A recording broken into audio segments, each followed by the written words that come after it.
Hey YouTubers, how are y'all doing? Hello viewers, how are y'all doing? It's great to see you. We're on episode number 2, or I guess I shouldn't count the episodes because they're probably going to be scrambled-dambled. Yeah, it's your friendly neighborhood stuntman, actor, performer, high-performance coach, athlete, and artist. I got to figure out a smaller way to reduce that title. But anyway, it's your local friend Andrew guy. Still getting used to this YouTube system and format, but today I'm going to be hitting you up with 3 pointers to help you out with your career. Doesn't matter what the career is, but it's just 3 pointers to help you out with mental toughness, mind state, and just ways to help you push through. Now, with the video I came out with yesterday, it went on kind of long and I rambled. I was doing an introductory and the video. I'm just trying to do bare minimum of 10 minutes. I'm not trying to talk anyone's ear off. So with that said, thanks for coming back. Thanks for tuning in. Like, subscribe, and yeah, if you can, I really appreciate that. And also, I have a survey. If you like shopping at 7-Eleven, there's an affiliate link at the bottom of my thing. Yeah, you know the situation. It's just a survey. You can do it. Yeah, saves time. You do all the steps. I think you get a $500 gift card or something. So it's legit. It's good. I've done it myself. So yeah, anyway, moving on. I don't want to promote that for too long. You guys will probably fast forward that whole shit. Let's go into the 3 things that this whole topic and this whole video is about. So if you want to, you could timestamp it now.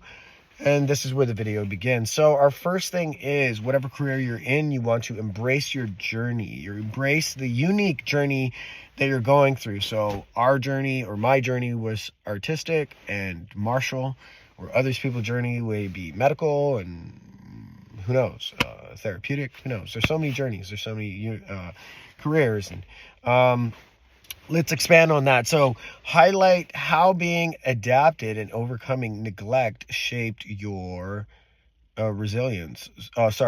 Adopted. Typo. So let's talk about overcoming neglect and shaping resilience. So neglect, don't think about it. Simple as that. If you give that time to brew in your mind, it's just going to shape you and destroy you from the inside out. So try not to brew too much on those thoughts.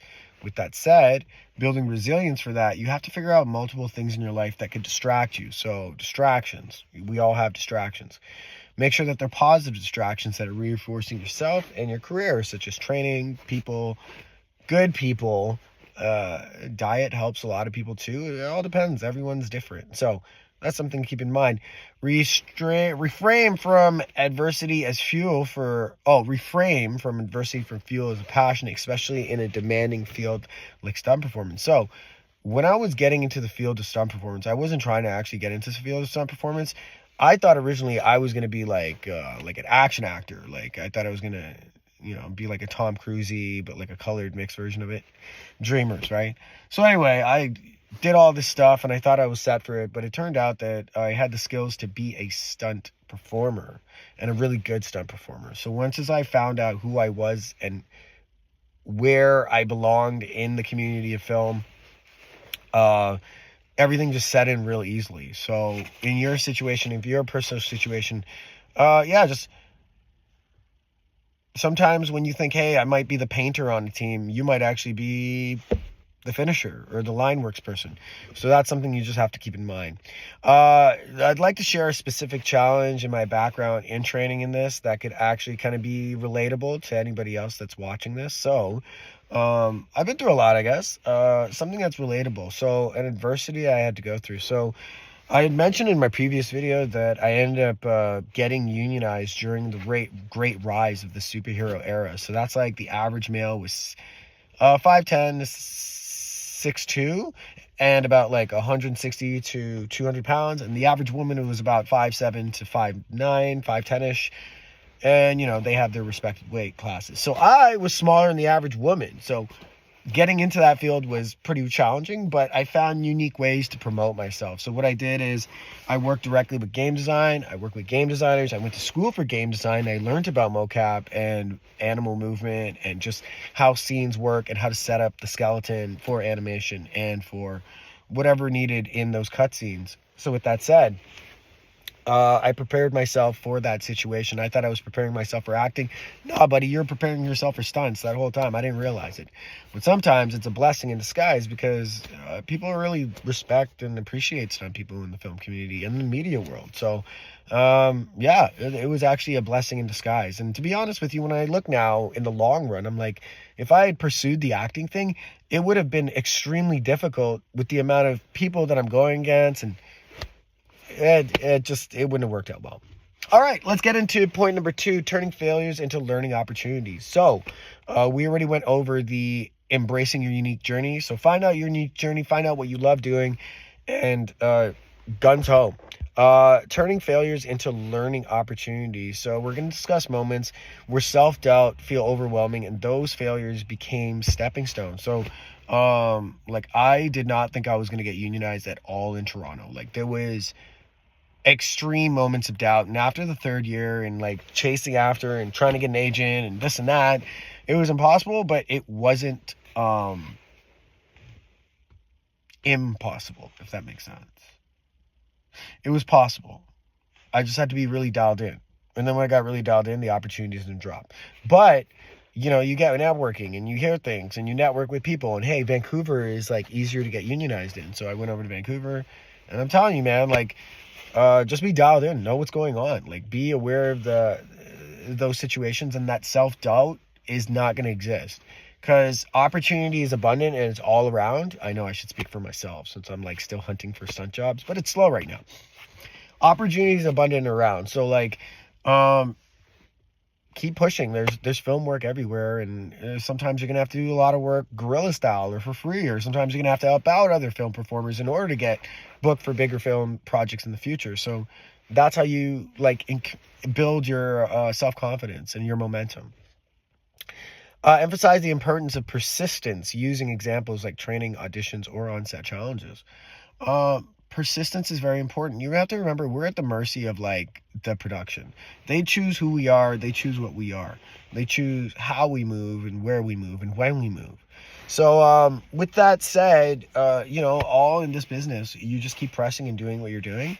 But in any other business, it's the same thing too, right? So maybe job setup and security might be a lot more available and sound, unlike film, because film is very dicey. Film is extremely dicey. Anything in media or art is, you know, they call it the starving artist for a reason, right? So if you're in like a more blue-collared or white-collared situation where, you know, it's structured and, you know, you're more secure, that's really what a lot of people quit art and media business for, is the security, right? So yeah, through that you realize that you know, like I know that I'm in the field of art, so I just dial in and I find the opportunities by being aware. Okay, so the third point in this second point, the third subnote in this second point is share how each setback taught you skills and lessons to strengthen your self-belief. So I remember there was a time that I couldn't even hit the ground properly. And I remember there was a time where my boxing was complete garbage and was not proficient with knives. I was terrible with knives. I was an F with knives. I was garbage. So I spent 3.5 years just training that. And I go home and I train it, and I train it on a dummy, I train it on a tree, I train it on a pole, I'll train all my knife drills, I'll train all my Cali drills, I train all my fighting drills, I've trained all my kickboxing drills, striking drills, everything that was available, like, you know what I mean? Like anything was a training regime, anything was a training item, anything was a training process, right? And it just got me hyper focused and dialed in to becoming a better performer. I thought I was becoming a better actor. Nope, I was becoming an amazing stunt performer, right? So you never know what little things you're mastering that will lead you into something incredible in the future. All right, third point, let's get into it. Actually, no, before I say that, in your personal situation, there are opportunities for you to find that. You just have to be self-aware and spatially aware. Eyes open, ears open. 2 eyes, 2 ears, look around, listen to every sound, you know, and then ask questions that, like, there's no such thing as a stupid question, but at the same time, ask questions that you know you'll get beneficial information from, right? Something that could either give you a paycheck, a job opportunity, anything, right? Ask the right questions. Okay, let's move on to the third point, because I don't want make this video a 20-minute long video. Let's try and keep them short. Building a strong mental foundation. So this is really important because a lot of my future videos are going to expand on this, is the mental health and the struggles and the challenges that a lot of people go through. I'm eventually going to expand into like interviewing people just on their personal mental struggles. But for now, let's talk about this. Reflect on the mental strategies you use to stay focused, like visualization, affirmations, or mentorships. I go everywhere and anywhere to find a mentorship. There is not a time where I have not been mentored. I am never running truly by myself. I secretly have one mentor that I'm either ending a process with, or another mentor that I'm starting a process with, or I'm being mentored in them. There's a 3-system process that I have. And with that process, it makes it a lot easier to always stay consistent and keep working and keep your mind away from your own personal struggles. That's how like I find you get great visualizations of your future, of where you're going to be in the future. And then that's how you start speaking in the language and the quote unquote affirmations of what you deserve in this life, right? So that's how I'm doing it right now, and you can do it too. So highlight how being mindful and self-aware helped you push through moments of doubt. So that's this whole entire speak, right? When I moved to Vancouver, another thing is like, it's a very secretive community out here when it comes to stunts. So I already had a couple of inside friends from back in Toronto that gave me some whispers on some clubs and communities I had to go hit up just to get the name around and just to show face. So never burn any bridges. Always keep yourself professional. If things go sour in certain business situations or transactions, just keep it pro. Just leave. If you got to say something, say it as professionally, non-aggressively, and very as passive as possible. And you'll find that like bridges don't burn. People actually respect honesty and things work out really well. Connect this to a broader advice for other friends facing self-doubt, especially in creative or high-pressure creative situations. So let's just try and put this all into perspective right now, right? So this is pop. I promise it's pop. I don't drink alcohol. Okay, so we have to put this all into perspective because this is what this whole video is about. The 3 points that I'm just going to go over real quick, because in order to put the closing thought in, I have to like kind of go over the 3 points because it's pretty much how it works. First, find your journey. That's really important. Once you find your journey, or you don't have to necessarily find like the perfect path, but find a direction to go.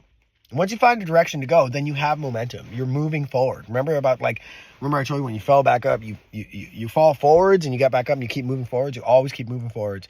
Turning failures into obstacles. So when you make that fall happen and you're standing up and you're moving forwards, that's now an opportunity of positive reinforcement and momentum.